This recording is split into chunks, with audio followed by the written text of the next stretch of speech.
Shalom saudaraku, hari ini saya akan membahas tentang kebangkitan orang mati. Saudaraku, semua orang ya dari zaman Adam sampai hari ini itu selalu mengalami kematian. Ya, jadi ada umur panjang, ada umur pendek, tapi semuanya mengalami kematian. Nah, sesudah orang itu mati, apa yang terjadi? Yang biasanya diketahui atau difahami oleh orang-orang yang beragama, itu setelah mati maka roh dan jiwanya itu akan kemana? Ada yang ke surga, ada yang ke neraka, begitu ya. Itu pandangan umum dari hampir semua orang yang beragama. Nah, saudara, di dalam kekristenan itu ada yang disebut dengan kebangkitan orang mati. Ini adalah satu peristiwa yang dicatat di dalam firman Tuhan, diajarkan oleh Tuhan Yesus sendiri, bahwa orang yang mati, siapapun juga, nanti pada waktunya akan dibangkitkan. Nah, dibangkitkan itu menerima kemuliaan atau menerima kengerian. Ya, itu di dalam Daniel 12 dikatakan bahwa semua nanti akan bangkit dan akan menerima apakah itu kemuliaan, yaitu mereka mengenakan tubuh yang baru, tubuh kebangkitan, seperti tubuhnya Tuhan Yesus, ataukah mereka bangkit dan dihukum, ya, kengerian kekal. Nah, saudaraku, kebangkitan orang mati adalah iman dan pengharapan yang khas Kristen. Nanti kita akan bedah dan kita akan belajar, saudaraku. Jadi kapan terjadinya kebangkitan orang mati, dan ini tidak bisa lepas dari kedatangan Tuhan Yesus kali yang kedua. Karena kedatangan Tuhan itulah saat di mana orang-orang yang mati di dalam Kristus akan dibangkitkan.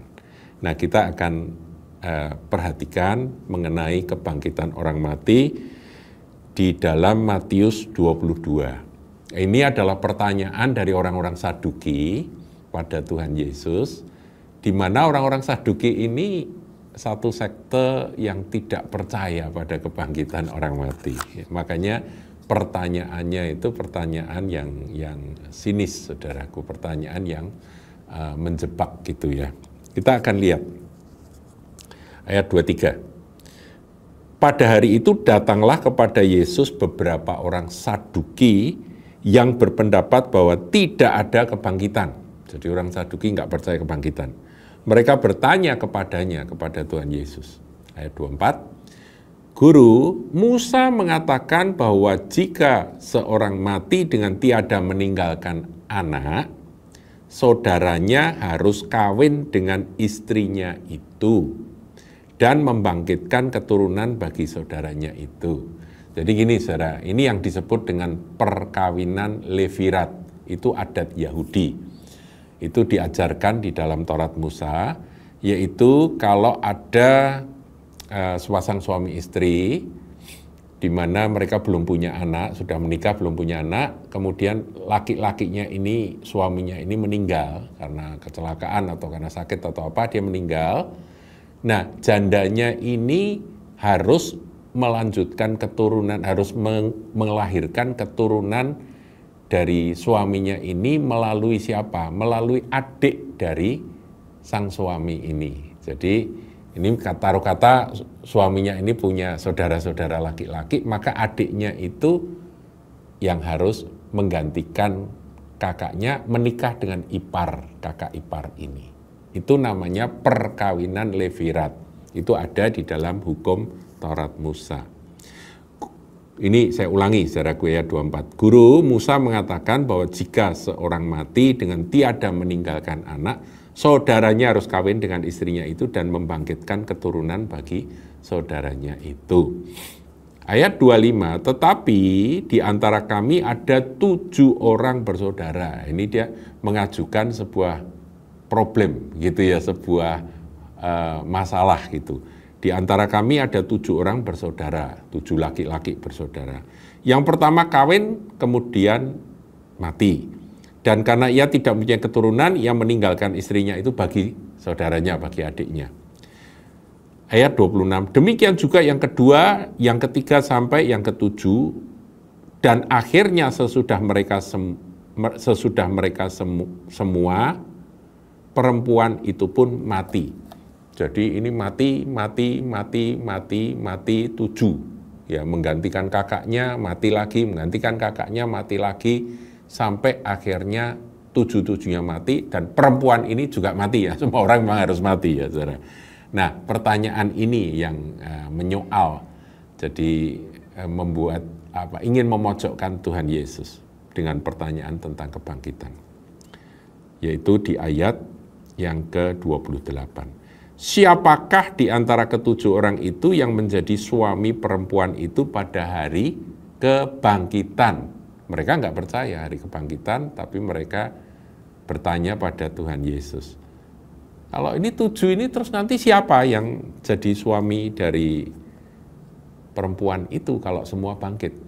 7-nya bangkit, perempuannya juga bangkit. Wah, ini kan poliandri ini gitu ya. Nah, suaminya 7 gitulah. Terus ditanya, itu siapakah di antara ketujuh orang itu yang menjadi suami perempuan itu pada hari kebangkitan? Sebab mereka semua telah beristrikan dia. Ya kan, sudah kawin, resmi kan. Ini mati kakaknya, kemudian adiknya menggantikan sampai 7 kan gitu.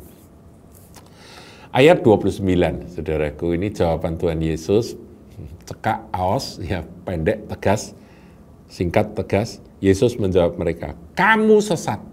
Jadi saudaraku, orang kalau berbicara tentang kebangkitan, kemudian mengkaitkan dengan urusan kawin-mawin, atau urusan pernikahan yang memang ada di atas muka bumi ini, itu sesat. Sebab kamu tidak mengerti kitab suci maupun kuasa Allah. Ayat 30, karena pada waktu kebangkitan orang tidak kawin dan tidak dikawinkan, melainkan hidup seperti malaikat di surga. Jadi pada hari kebangkitan itu tidak ada lagi akan kawin dengan siapa, dulu kawin sama siapa, sekarang apa nanti kawin lagi. Tidak ada, saudaraku. Ya. Jadi pernikahan jasmani itu hanya ada di atas muka bumi ini. Begitu hari kebangkitan, orang-orang yang sudah menjadi milik Kristus dibangkitkan, mereka tidak ada lagi perkawinan. Ada yang tanya, lah gendernya gimana? Saya nggak ngerti, saudaraku. Tapi dikatakan seperti malaikat. Kalau saudara tanya, malaikat itu gendernya apa? Ya, kebanyakan dari para penafsir mengatakan dia pria, laki-laki. Tapi apakah laki-laki dalam pengertian seperti laki-laki di bumi ini? Jenis kelaminnya laki-laki? Enggak, saudaraku. Ini adalah makhluk roh. Meskipun ada sosoknya para malaikat itu. Dan yang penting, mereka tidak kawin dan tidak dikawinkan. Artinya apa? Tidak ada lagi nafsu birahi, nafsu seperti manusia di atas muka bumi. Nggak ada. Itu yang Tuhan mau sampaikan. Hidup sama seperti malaikat di surga. Jadi nggak ada apa itu ketertarikan pada lawan jenis, itu nggak ada. Makanya jenis kelaminnya apa tidak disebut oleh Tuhan. Satu gender khusus, yaitu kalau menurut saya ya semuanya jadi perempuan. Kenapa? Karena kita mempelai wanita, ya kan? Prianya ya Tuhan Yesus, tapi jangan dipikir dengan logika seperti perkawinan di bumi ini. Enggak, itu penyatuan yang dimana gambaran dari pernikahan di bumi ini nanti dalam pernikahan anak domba digambarkan itu sebagai kesatuan. Tetapi bukan fisik, saudaraku. Kalau orang membawa pikiran fisik, pikiran jasmaniah, apalagi dengan pikiran hawa nafsu seksual itu dibawa pada kekekalan, itu bukan Kristen, saudaraku. Ya, di dalam kekristenan, ketika orang-orang bangkit di hari kebangkitan, mereka akan mengenakan tubuh kemuliaan, di mana tidak bisa berbuat dosa, tidak ada hawa nafsu seksual, dan keinginannya semua adalah keinginan yang kudus, murni, dan seperti Tuhan Yesus. Saya sudah membahas tentang pengubahan tubuh, yang mana yang binasa ini harus mengenakan yang tidak binasa. Nah, saudaraku, sekarang pertanyaan, kapan peristiwa kebangkitan orang mati itu terjadi? Nah, ini pengulangan dari apa yang sudah berkali-kali saya sampaikan, tapi ini khusus mengenai resurrection atau kebangkitan orang mati. Saya akan sampaikan dari 1 Korintus 15. Ini adalah pewahyuan yang diterima oleh Rasul Paulus. Di dalam 1 Korintus 15, ayatnya yang ke-22 sampai 24, ya. Ini bicara urutan kebangkitan. Nah, tapi sebelum itu saya akan ajak saudara melihat ayat yang ke-51 sampai 53. Nanti kita akan bicara tentang urutan kebangkitan. Sebab masalah kebangkitan itu ada urutannya. Nah, sekarang kita lihat 1 Korintus 15 ayat 51 sampai 53. Sesungguhnya aku menyatakan kepadamu suatu rahasia. Nah, saudara bisa ikuti thumbnailnya itu dimunculkan, saudara yang mau belajar tentang mengupas tentang 4 misteri Allah, nanti saudara bisa ikuti. Dikatakan sesungguhnya aku menyatakan kepadamu suatu rahasia. Kata rahasia itu mysterion atau misteri. Kita tidak akan mati semuanya, tapi kita semuanya akan diubah. Jadi ada pengubahan tubuh. Ayat 52, dalam sekejap mata, cepat sekali, pada waktu bunyi nafiri atau sangkakala yang terakhir, yang itu dikaitkan dengan sangkakala ke-7 di dalam Wahyu 10 ayat 7 itu, sebab nafiri atau sangkakala akan berbunyi dan orang-orang mati akan dibangkitkan dalam keadaan yang tidak dapat binasa. Jadi yang mati itu akan bangkit dan kemudian mengenakan tubuh yang tidak bisa mati lagi. Nah, saudara, di sini kita membedakan peristiwa kebangkitan orang mati, taruh kata Lazarus yang sudah mati 4 hari, kemudian dipanggil oleh Tuhan hidup lagi. Apakah seperti itu? Bukan. Jadi kebangkitan orang mati yang kita bahas ini bukan kebangkitan orang mati yang membuktikan kuasa Tuhan atas maut terhadap anak muda Nain yang sudah mati, yang sudah mau dikubur, kemudian dihidupkan oleh Tuhan lagi. Kemudian anak Yairus yang dibangkitkan oleh Tuhan meskipun sudah mati. Kemudian Lazarus yang sudah 4 hari di dalam kubur dipanggil oleh Tuhan dan hidup lagi, ya, Lazarus dari Betani. Jadi saudaraku, bukan itu. Kalau anak Yairus hidup, besar, mungkin kawin, mungkin punya anak, tapi tua mati juga. Kemudian siapa lagi? Yaitu anak muda Nain itu, ya, setelah dia hidup, dia bisa menemani ibunya lagi, ibunya yang janda itu, kemudian dia bisa bekerja, dan dia kemudian tidak tahu jadi apa, kemudian tua mati, saudaraku. Demikian Lazarus. Lazarus juga hidup, kemudian dia menjadi saksi, dia menyatakan bahwa ini memang aku pernah mati 4 hari dan sekarang dihidupkan oleh Tuhan. Tapi dia mati lagi, saudaraku. Bukan itu. Itu hanya sekedar membuktikan bahwa Tuhan berkuasa atas maut yang sementara.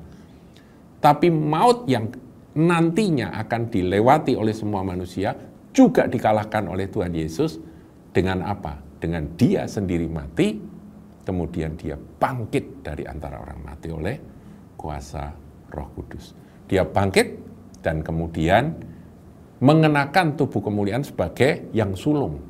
Nah, kita semua yang percaya pada dia juga akan mengalami hal yang sama di akhir zaman ketika Tuhan Yesus datang.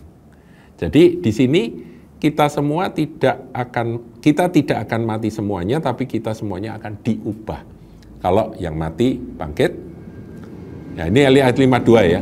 Dalam sekejap mata pada waktu bunyi nafiri yang terakhir, sebab nafiri akan berbunyi dan orang-orang mati akan dibangkitkan dalam keadaan yang tidak dapat binasa dan kita semua akan diubah. Karena yang dapat binasa ini harus mengenakan yang tidak dapat binasa.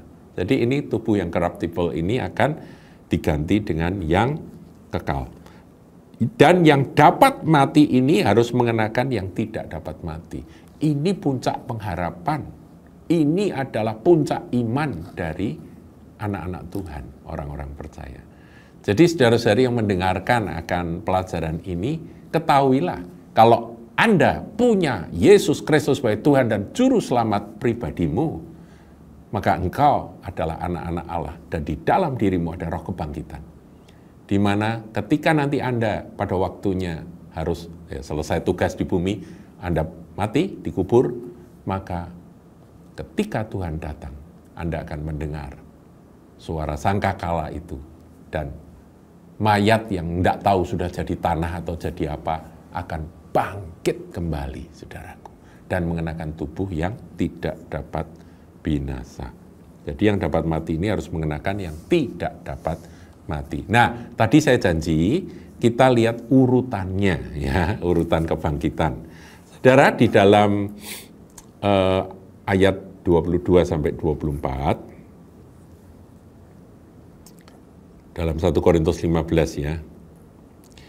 Ayat saya bacakan, karena sama seperti semua orang mati dalam persekutuan dengan Adam. Kita semua kan turunan Adam, saudaraku ya. Kita semua yang turunan Adam ini, tubuh yang merupakan keturunan Adam ini akan mati. Demikian pula semua orang akan dihidupkan kembali dalam persekutuan dengan Kristus. Ketika saudara menerima Yesus Kristus sebagai Tuhan dan Juru Selamat, maka roh kehidupan itu bekerja. Roh kebangkitan itu ada. Saudara akan dihidupkan kembali pada waktu hari kedatangan Yesus Kristus Tuhan Juru Selamat kita kali yang kedua.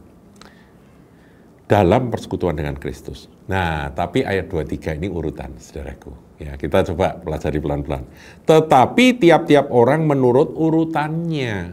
Nah, urutannya apa? Pertama, Kristus sebagai buah sulung. Tadi sudah saya sebut ya, Kristus sebagai buah sulung. Tuhan Yesus sudah menyelesaikan karya penebusan. Dialah anak domba Allah yang menghapus, mengangkut, memikul dosa dunia. Dia naik ke kayu salib. Barang siapa percaya tidak binasa, melainkan beroleh hidup kekal. Itu adalah Injil.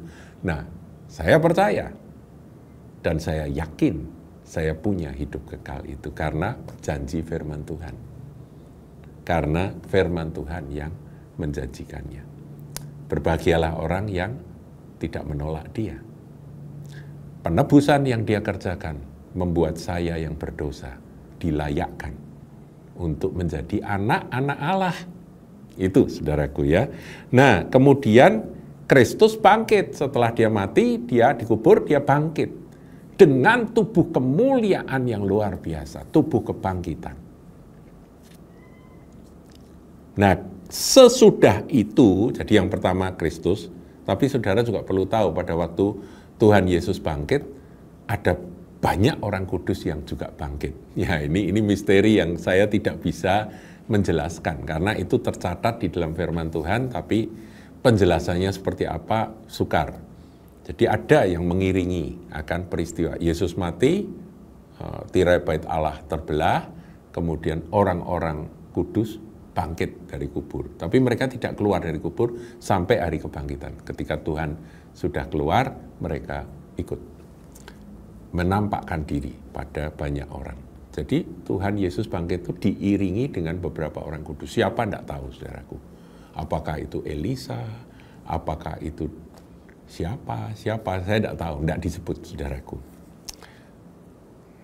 Kalau Elia sudah naik ya, tapi Elisa mungkin gitu ya. Yeremia atau Yesaya, saya tidak tahu, saudaraku, siapa itu orang-orang kudus yang dimaksud. Nah, kemudian sesudah itu, nah ini urutan kedua, mereka yang menjadi miliknya pada waktu kedatangannya. Saudara dan saya adalah milik Kristus. Pada waktu Tuhan Yesus datang, maka kita akan dibangkitkan. Kalau kita sudah mati. Saudaraku, ini iman kita, ini iman Kristen. Jadi seperti itulah puncak pengharapan kita dan puncak iman kita. ada kebangkitan orang mati. Dan kita akan hidup sama seperti malaikat. Tidak ada hawa nafsu. Dan tubuh kebangkitan itu kan luar biasa, menguasai segala sesuatu. Tuhan Yesus makan bisa dengan tubuh kebangkitan, nggak makan yang nggak lapar, saudara. Kemudian Tuhan Yesus pada waktu bangkit itu, dia bisa menerobos akan ruangan tertutup, tiba-tiba dia ada di dalam. Kemudian dia berkata, aku akan mendahului kamu ke Galilea, langsung dia di Galilea. Dia ada di mana-mana, saudara. Mengatasi ruang dan waktu. Itulah tubuh kebangkitan. Kita pun akan mengenakan tubuh kebangkitan yang sama. Tapi di atas semua kehebatan, kedahsyatan dari tubuh kebangkitan, ada satu perkara yang menjadi puncak sukacita kita sekaliannya. Tubuh kebangkitan tidak dapat berbuat dosa lagi. Itu yang paling top, saudaraku. Ya. Sesudah itu mereka yang menjadi miliknya, kita menjadi miliknya pada waktu kedatangan Tuhan. Tuhan datang, ya nanti kita lihat ya dalam 1 Tesalonika 4, 15-17, ini diceritakan.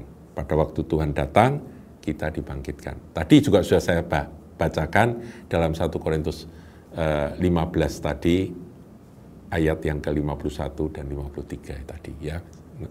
Kita akan lihat nanti dalam 1 Tesalonika 4. Kemudian ayat 24 dikatakan, kemudian tiba kesudahannya, yaitu apabila ia menyerahkan kerajaan kepada Allah Bapa sesudah ia membinasakan segala pemerintahan, kekuasaan, dan kekuatan. Ini menceritakan tentang peristiwa kebangkitan setelah kerajaan 1000 tahun. Setelah kerajaan 1000 tahun akan ada kebangkitan ketiga.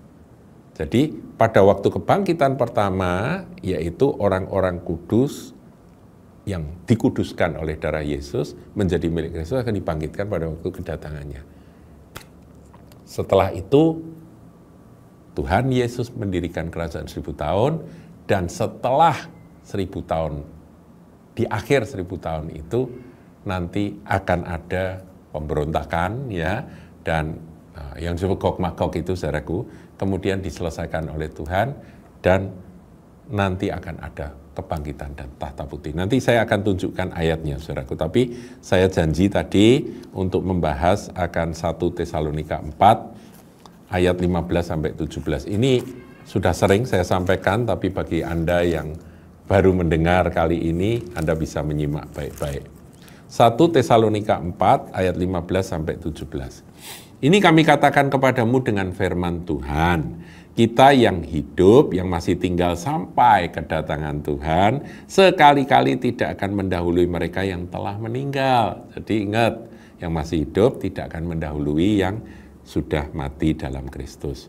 Sebab pada waktu tanda diberi, yaitu pada waktu penghulu malaikat berseru dan sangkakala Allah berbunyi, ya tentunya ini sangkakala yang terakhir ya.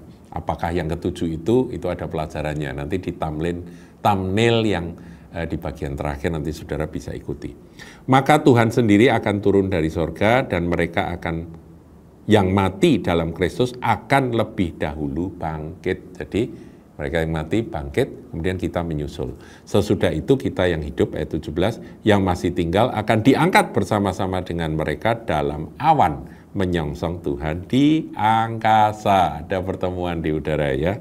Demikianlah kita akan selama-lamanya bersama-sama dengan Tuhan.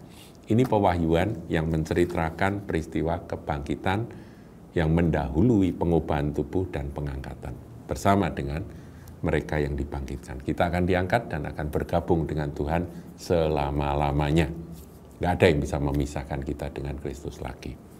Nah, itu rahasia yang luar biasa dari 1 Tesalonika 4, 15-17 dan 1 Korintus 15, 51-53. Nah, saudara, tadi saya katakan, terus kebangkitan yang terakhir itu di mana? Nah, sebelum itu kita akan lihat di dalam Wahyu, saudaraku ya. Wahyu pasalnya yang ke-20. Nah, Wahyu pasal 20 ini memang menceritakan kebangkitan pertama dan kebangkitan yang berikutnya setelah kerajaan 1000 tahun. Ada di Wahyu 20. Saya akan tunjukkan ayatnya Wahyu 20 ayat 4. Wah, ini panjang nih ayatnya ya. Lalu aku melihat tahta-tahta dan orang-orang yang duduk di atasnya, kepada mereka diserahkan kuasa untuk menghakimi.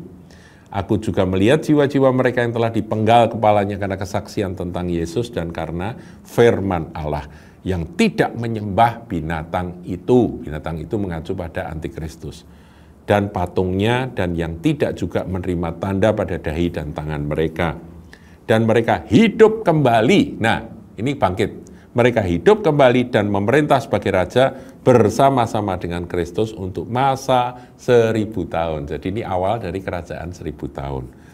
Ayat 5. Tetapi orang-orang mati yang lain tidak bangkit. Jadi yang bangkit hanya orang-orang yang menjadi milik Kristus. Sebelum berakhir masa yang 1000 tahun itu. Inilah kebangkitan pertama. Jadi di dalam kitab Wahyu disebut kebangkitan pertama.